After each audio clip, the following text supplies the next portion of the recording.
Hi everybody, Ian Bremmer here, and Davos, Switzerland. We just had President Trump deliver a speech, the most anticipated, greatest trepidation, most headline-making speech here at the forum this year.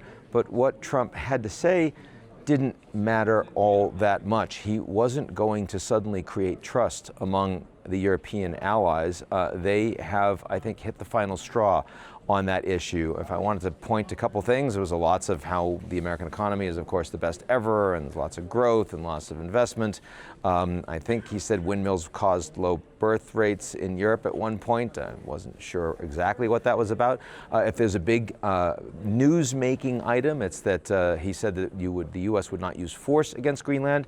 As I've been saying over the past weeks, there was never any possibility of the Americans using force on Greenland. It's always about using economic coercion as well as diplomatic sticks and carrots to buy, get, acquire something that he believes that America has to have. That is an utter red line for the Europeans, not just for the Danes, but pretty much across the board. And he called Greenland Iceland a couple of times. But to be fair, it's covered with a lot of ice, at least for now, because those windmills aren't happening very quickly. Leave all of that aside.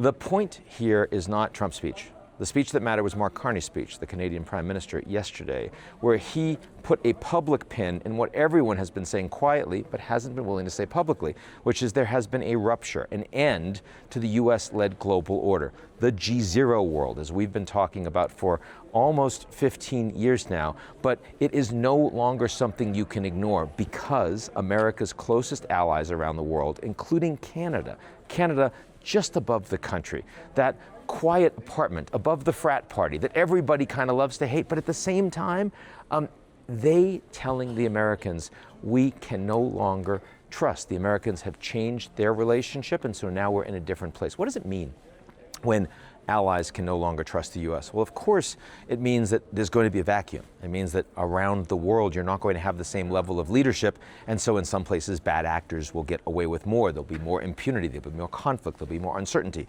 There'll also be more multilateralism.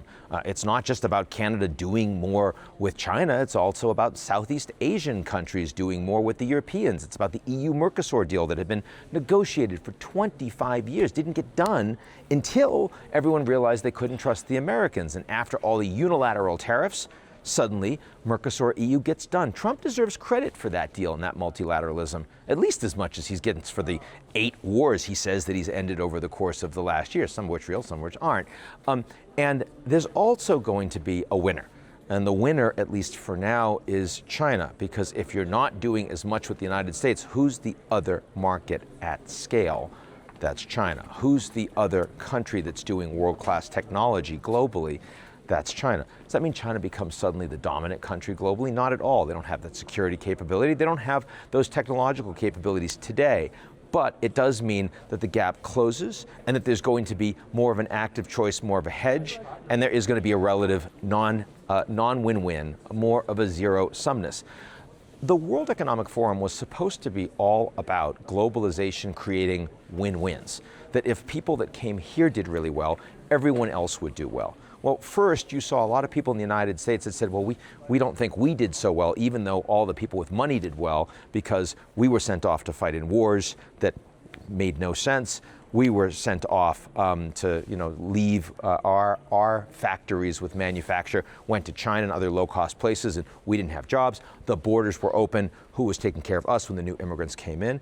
But then you see Howard Lutnick, Secretary of Commerce from the United States, coming in and on a stage here at the World Economic Forum saying that actually globalization did not work for the United States as a whole. And he said that. He had temerity to say that on a stage with the CEO of the Bank of America. Bank of America? Would he say that globalization has not worked for the United States?